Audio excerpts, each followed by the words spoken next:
Welcome back, everybody, to Real Estate Junkies Coast to Coast. I am Rusty Ham on the West Coast. My co-host, Steve Mernick, is on the East Coast. Steve, say hey. It's on the East Coast, guy. What's going on, Russell? Nothing, man. Yeah, we just had a little rain out here, which is unusual for the Southern California folk, and we're all freaking out, right? Yeah, so Steve, again, this podcast it reflects on the kind of, again, real estate business. Yeah, we're doing real estate, but it can be with any business. So the three pillars that we focus on are mindset, skill set, and systems, right? And today's warm up, again, we're both coaches, so this is our practice plan. We have a warm up, we have a game plan, and then we have a cool down session. So our warm up today is going to be based on the systems of the three pillars. And today is going to be kind of, Steve, just describe that you get your journey, right? Because when we both started, it was paper and pencil, and then where we are today. Yeah. So what's super interesting, right, is they go back to the beginning of when you first decided to get into real estate, Russell. You hired a coach. And then when you finally committed and you're there, you're ready to work, you start like literally, you're all ready to go. Your first week starts, and then you're like, oh my God, I got to learn how to talk on the phone. What is this tracking all about? What do you mean tracking KPIs and how many phone calls I make? What does that make a difference? Like you just get thrown into it. So today we want to talk specifically about the system piece. And it's interesting because when you first start in a business, and especially if you're someone like me, and I don't know, Russell, when you started, if it was similar, but I couldn't even use a computer. I still type with two fingers, but I didn't even know how to do things, send emails and stuff like that. I think I had the same email address when I was like, I don't know, in grade school when I came into the community, which is Was it AOL or SBC Global? It might have been AOL. It may have been. All right. But what's cool is everybody starts somewhere, right? That's like the big piece here. And I remember a big piece for me at least was like, all right, I got this new business. I want to run as lean as possible, right? How do I build this for the least amount of money? How do I, but also be organized and all this other stuff? And luckily our mentor was very similar to us when it came to technology wise, was like, listen, we can do this pen and paper. There are manual systems like 31-day folders. We will have these, you can have lead sheets, just stay organized and just keep things there and there. So the beginning stages of starting our business, which was super interesting, was literally paper everywhere. And it felt so organized, right? Because it was for me, can't type and talk at the same time, but like everything was done by creating these KPIs daily, which we were tracking, like how many dials we were making, how many live calls we had, how many voicemails we left, how many leads, how many appointments we went on. If you're not tracking these things, there's no predictability. And then if you look at how it affects the mental piece, you feel like you're doing the same thing every day and you have no idea if you're getting any momentum because you can't physically see what, if there's any, like if I made any adjustments in your KPIs, it shows you when you're getting better or where you need to improve. Yeah. So if you don't have those kind of metrics, you're just driving in the dark. You have no idea where you're going. So where I was, and I'm sure like you, Russell, you use that system, that manual system, for as long as you can go until your business ramps up to a place where you need to make a change, right? Because now you have so many leads, you have so many follow-ups in place, and you're depending on your brain with the manual system, and eventually you have to move to the next thing. So what's very interesting is I know you recently, and there's so many evolutions of this, right? But give us an example of me. I'm giving you the prehistoric tracking system, right? Which I actually still don't mind it that much, but I have CRMs and all that stuff now. But what you're utilizing now so you can be more efficient and be able to touch more people. So what does that look like for you today, Russell? Yeah, I'm exactly like you. When we first started, we did the 31-day folder, so I had 31 folders, right? And so I would open up that folder when I first started beginning, and I'm like, oh, okay, I have these 2 leads I'm going to call. And I would call those 2 leads. And then I would do my, initial dials. And if I got a lead, I would stick it in another folder, which is probably 2 days later or whatever. But then I started talking to people that, oh, I have a realtor, check back in 30 days. So then I'm like, oh, okay, where do I put this guy? So I have to create a 30-day folder. Or if they had a renter, and we're going to call those guys back, which they just rented it out. So we're going, oh no, I have a 6-month folder. So like you said, I had the 31 days turned into 60 different folders because I had a 30-day folder, I had a 60-day folder, I had a 90-day folder. And then, like you said, once your funnel started to grow, it just started becoming okay. And I was a solopreneur, right? I didn't have an assistant. I didn't have people so then I transitioned to a CRM. I moved all my leads into a CRM and I can call from this. But what I've done recently, which has helped me huge, we usually do 50-minute sessions, Steve, right? And we'll do a 50-minute session, which is we'll sit down and we block out everything. We dial for 50 minutes. And then we take a 10-minute break and then we do another 50-minute session. So what I've done, with my CRM, I used to just dial from my computer. And in the 50 minutes, I would do roughly 25 to 35 dials in a 50-minute session, right? That's dialing each one by one, right? What I did to be more efficient now, because I looked at my KPIs and I'm like, I'm not dialing enough. I need to get more leads in my funnel because I want to ramp it up this year. I'm tired of getting a few deals every year. I want to start ramping it up and getting a deal a month. So I got a dialer. I dials 3 numbers at the same time. And if someone picks up, then it hangs up on or it leaves a voicemail for the other 2, which is pretty cool. And so now I went from 25 to 35 dials in a 50-minute session to 125 to 135 dials in a session. And I'm doubling my leads. So my dial sessions are 4 times what I used to do. And then I'm getting more leads per week, which is really cool. And I have my VA doing the same thing. So we're both just attacking the phones right now. And what's interesting for anybody who isn't, let's say, familiar with just like real estate or being sales on the phone and how important KPIs are.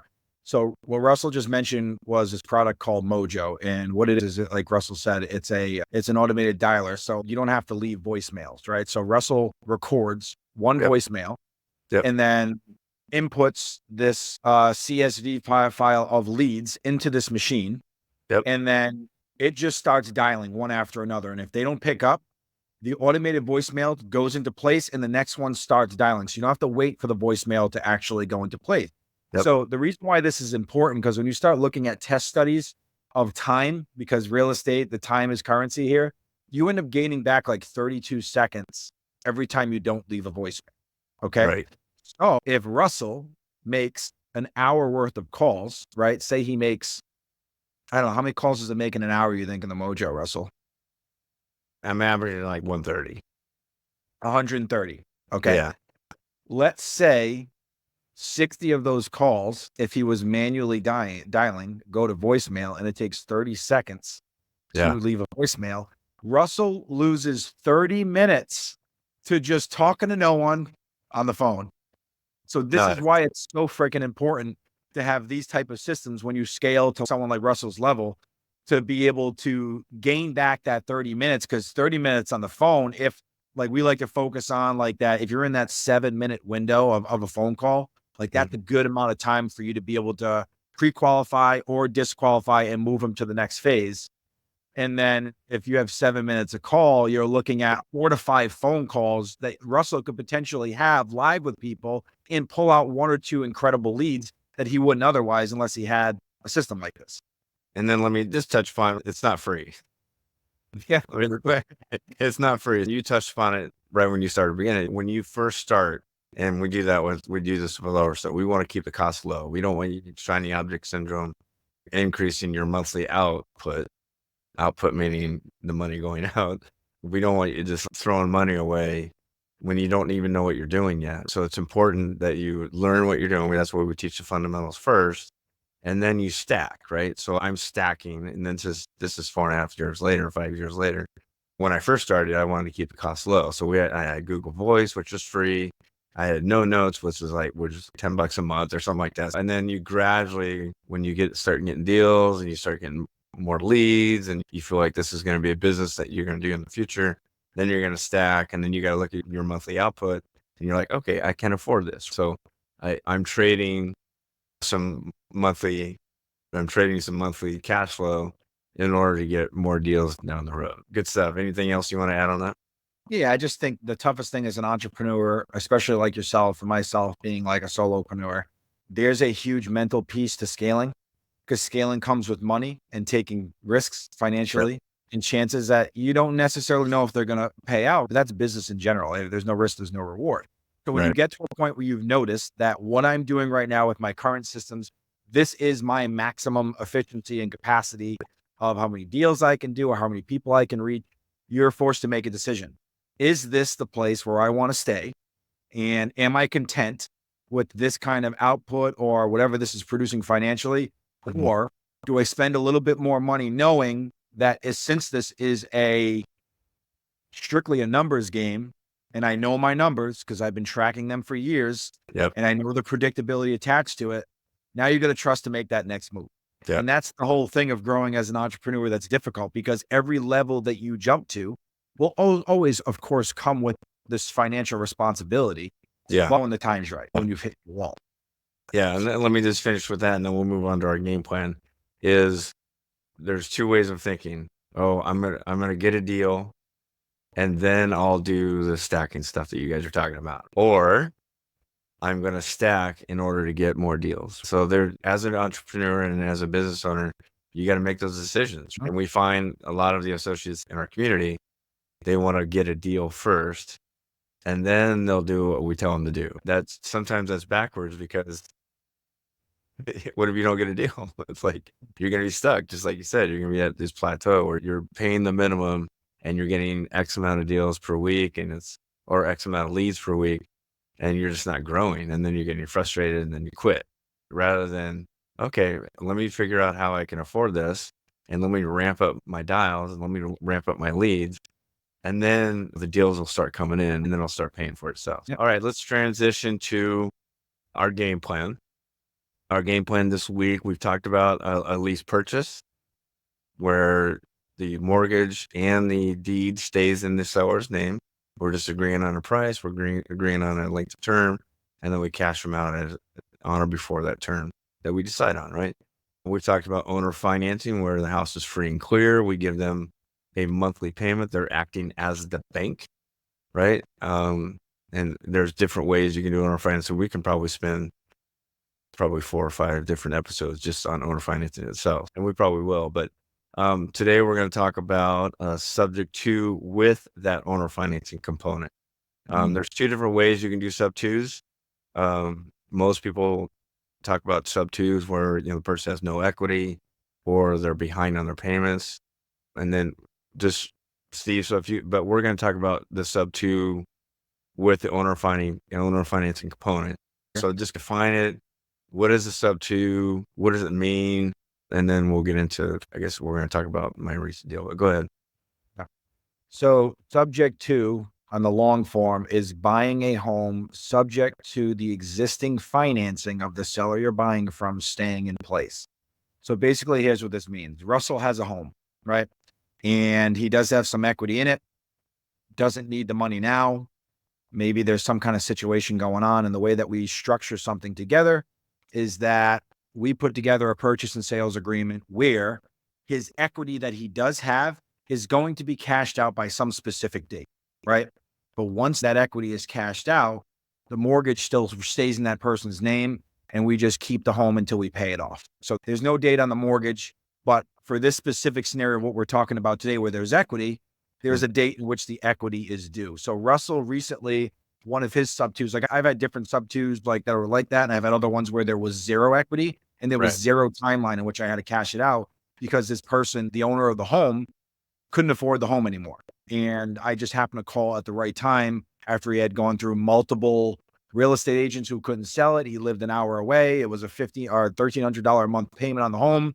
So I just came in, I bought the home, I sold it to someone, maintained the payments for as long as I could until the buyer in the home actually bought the home, and then just the mortgage was paid off. With Russell's deal, there was equity in it, and it was structured slightly differently. So explain, Russell, for how your deal went and how you structured it. Yeah, I just want to, again, clarify with sub two, the title is going to transfer from the homeowner to the business, our business, right? And then the mortgage is going to stay in place. So that mortgage is going to have the owner's name, and we're going to pay that mortgage company directly. And so it's completely hands off the homeowner at this point. They can leave, do whatever they need to do. We're going to make those payments directly to the homeowner. the title transfer says now we own the home, right? We actually own the home because title is transferring to our business. In my situation, the seller bought a home in the same city, I think it was just a couple miles away. And so he had 2 mortgage payments going on. And this is a city that's not cheap, right? So the home that he bought, he upgraded, and so he had a $6,000 payment on his new home and a $4,000 payment on this home that he was trying to sell. Yeah. So his outflow was 10K a month. And he had 2 fractured closings. And as you see, fractured closings are way up because people now with interest rates, they're not able to afford homes. So they get to the escrow report and then it doesn't go through for whatever reason. It doesn't go through. So this guy had 2 fractured closings. He dropped his price significantly, tried to get it sold, couldn't sell it. So I call him up.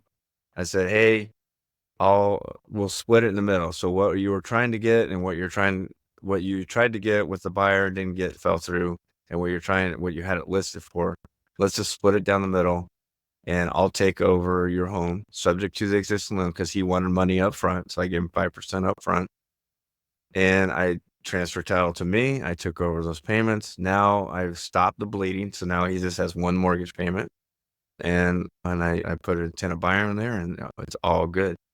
The good thing about it, this one, and again, when you're taking over payments, you want to make sure you want to look at the mortgage and the interest rate, right?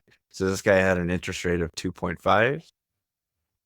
It was a 15-year loan, so $2,500 is coming off the principal every month. So $30,000 a year is coming off the principal on this subject too. Now, the owner financing component, that was the sub 2 part, right? The owner financing component is he had $300,000 in equity, right? So what we did is we agreed on that $300,000. I would pay him off in 48 months. Okay. 0% interest. Now, there's different ways you can construct that, right? Maybe you can talk about that component. This is the owner financing. There's different ways you can construct that with the seller, but talk about, hypothetically, let's say it's $50,000 that you own, right? Is there different ways you can do the owner financing component? Yeah. So you did it obviously in best case scenario. It sounded like you have 0 interest rate. So it's 100, whatever you're paying him, Yeah. it's 100% coming off of principal. Yeah. So let's go slowly just for anybody who's never done this before to make sure they understand this. Look at if you have a mortgage or whether you don't, your mortgage payment consists of 4 pieces, right?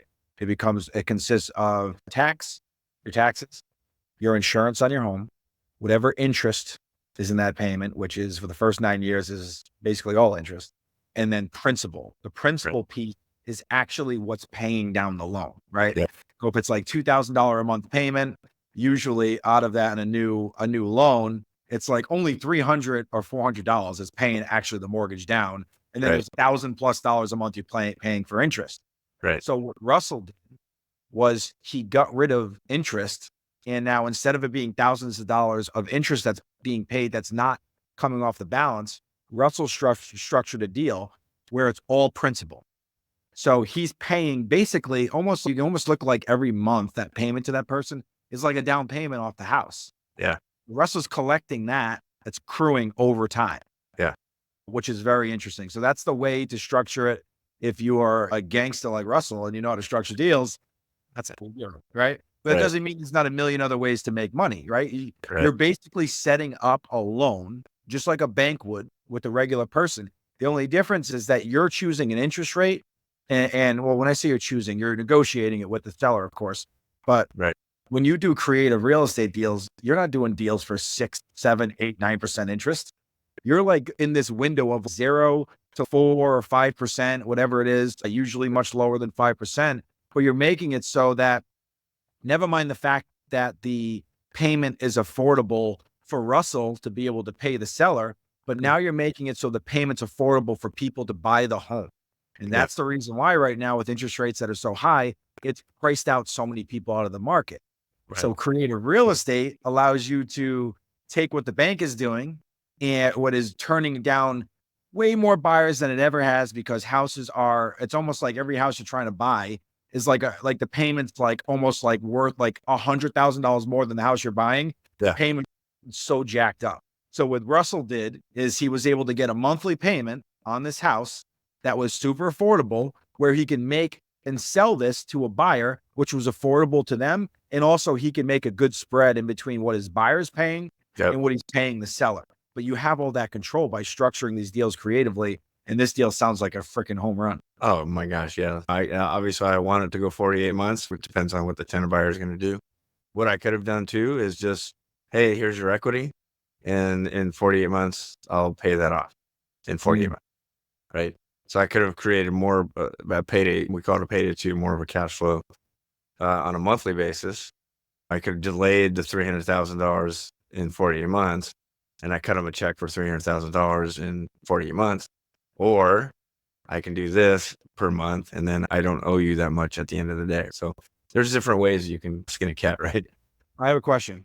I'm Yes, just thinking about it now, and I don't even know what the answer is, but I'm just going to play around with this with you just to get my brain going and other people. 48 months from now, right? You pay Yeah. off this summer. That means there's that principal part of the payment is no longer owed at that point. Yeah. no? So I could maybe from 48 months, if I have 3 or 4 deals and I have some cash reserves, I can pay him off and then keep the home for forever. Or I can encourage the tenant buyer to cash out and get a loan and then cash the seller out at that point. All right. So let's play a hypothetical here.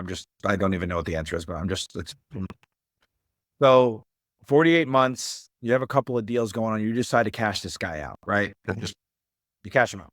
When you cash that seller out, the monthly payment that's principal that you're paying to him will no longer be owed anymore, right? Correct. And how much is that principal payment? $2,500. If you do that, Russell, and you somehow keep that tenant buyer in the house, am I saying this and thinking about this correctly, that you will have opened up $2,500 of cash flow for you now? Correct. And then what I can do with the tenant buyers, I can finance them. So I can become a bank. I can become their bank. So they don't have to go to a traditional bank. And then I can charge them interest. And it's definitely a cash cow, this deal for sure, if I play my cards right. That's cool. I'm Yeah. glad I was thinking out, if you cash this guy out, obviously the cards have to line up where, what did you say it was 45K you got to pay him? For $4,000 a month. No, what's the equity? Oh, 300,000 300,000. Okay. minus $30,000 a year. So whatever that's going to be. Okay. Yeah, true. I wanted to just play that out because the realistic side is how you structure this deal makes it so that if you do cash this out or not cash out, cash him out, but keep the loan in place, now the deal changes again in an even bigger way financially for you. And then hypothetically, let's say I get a few deals this year and next year, hypothetically, I can say, hey, I came in with some money. Would you take X, which would be lower, and I'm creating more back end money. All right, let's transition to our cool down. This is a cool down of our practice plan. And Steve, so associates, we got into it for various reasons. We're going to start interviewing some people. We're going to start interviewing some solopreneurs that are getting into the creative financing space. And who are we looking for? What kind of an associate, not an associate, but what kind of person would join our community, and what kind of interviews are we going to be conducting here? It was like super exciting because me and you, Russell, obviously being farther down the line, we're how many years into this? 5+ years into this now. Yeah. So the people that we're going to be interviewing are like, for the most part, some of them you'll see longer down the road. You are going to see people who are in it right now, right? They are in the mix of either chasing their first deal. They've done a couple. They're starting to get momentum. People who have done a handful of deals that are starting to scale. You're going to see like a mix of different places that people are in their journeys. And for me, that's like incredibly exciting because I remember how rocky the road can be depending on how you allow your brain to speak to you. So that's why we talk about mindset so much. So it's really going to be interesting. I want to hear people's opinions about where they're at now, where they were before, what their biggest struggles were, what's their struggles now. the majority of the people that you're going to be hearing us interview, a lot of them are like, they have 40, 50 hour a week jobs. And they're building this business on the side that they're throwing 10, 15 hours a week at. So like we're talking about people who are savages that are hustling right now. And they're Yes. discovering themselves in ways that they have literally never discovered themselves before. Right. See, like they're in these dark places, right? Where it's just difficult. You're doing something new that makes you feel super uncomfortable, but there's so much like room for potential growth and getting to really know yourself in these times that you didn't have an opportunity like for a long time, because a lot of them are really high level in their jobs, right? So you come into this real estate thing you've never did before, or at least this style of real estate you never did before. And now you feel like a baby deer, like Bambi. You can't find your legs, right? And you feel crazy. And it's really exciting though, because watching people go from this really uncertain, vulnerable, super frustrated to seeing them find their legs and their confidence, and you just watch them start to take off and like Yeah. just change as a person is like the most exciting thing in the world to me. And we're going to get to play around with that. And that's exciting. Yeah, I'm excited too because we're seeing it firsthand, right? We're seeing the ebbs and flows, right? Because this is not easy, right? If it was easy, like Chris says, if the wind's behind your sail and you're full bore ahead because the wind is taking you, then everyone would be doing it. We call it embracing the suck. You're gonna have your ups and downs. You're gonna have like my first deal fell through back in 2020. I got my first, we call them takens. I got my first taken and it fell through. It's going to happen. And there's going to be frustrations. They're going to be like, I need proof of concept. How come this is not working for me? And then all of a sudden they get a deal and they get all jacked up and then it falls through. And then they're like, this sucks. So yeah, I'm reading a book called The Gap and the Gain. I don't know if you guys have ever heard of it. Pretty cool book. And it talks about just a general overview. We'll end it on this is that, a lot of people, they have this idea, they have a goal, right? Oh, I want to get 6 deals in a year, right? So that's their vision. That's what their ideal is. And they're not hitting it. And so they're looking at what they don't have rather than looking at the gain, which is what they have accomplished. So this is what we're going to get in with these interviews is not necessarily how many deals that they're making, because that's a lot of my life has changed. Your life has changed based on being in this business, right? And it's not necessarily the deals. It's all the little stuff that we've been doing behind the scenes and all the gains that we've made in our lives. I'm a better husband. I'm a better father now because of certain things that were given to me in the community. And so I'm starting to view the gains that I've had, not necessarily how many deals, right? The deals are going to come.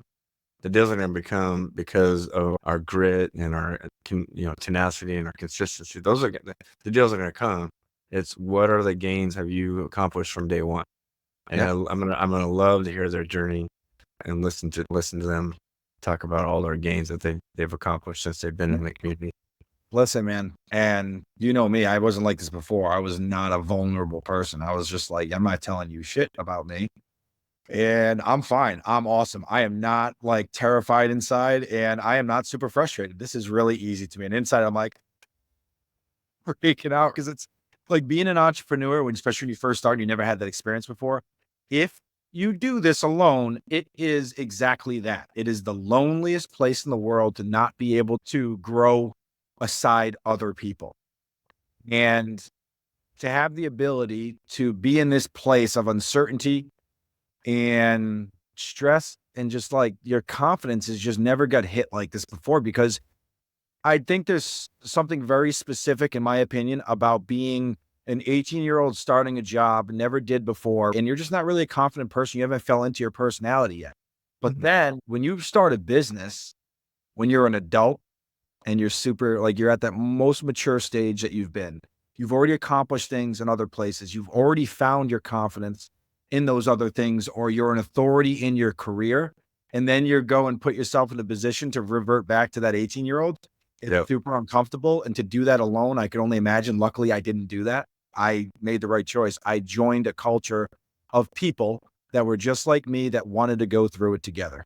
Right. And to watch people like surrender to the ego piece of I'm smart everywhere I'm at. This is new, but I don't want to ask for help. I don't want to bother you whenever, and watch how they handle that and watch how fast the people who surrender grow in Yeah. cars, people who are stubborn, right? But regardless, this is going to be an absolute blast because there's nothing that makes me happier than getting inside of like the brains and the heart of people. And you remember what it was like, Russell. We're still there in certain places, right? Oh yeah, we're still learning, and we still have coaches, and we still all that kind of stuff. So awesome stuff, Steve. Looking forward to it. Yeah, great. And yeah, let's do it next week. Let's just start interviewing these solopreneurs, and let's hear their stories. Everyone's heard our stories. I'm sure they're tired of hearing us talk. So we'll get these people on it. We'll get these Russell, guys it doesn't in. matter if people tired of hearing me talk. I'm going to keep Yeah. talking. I Yeah, can't stop. that's true.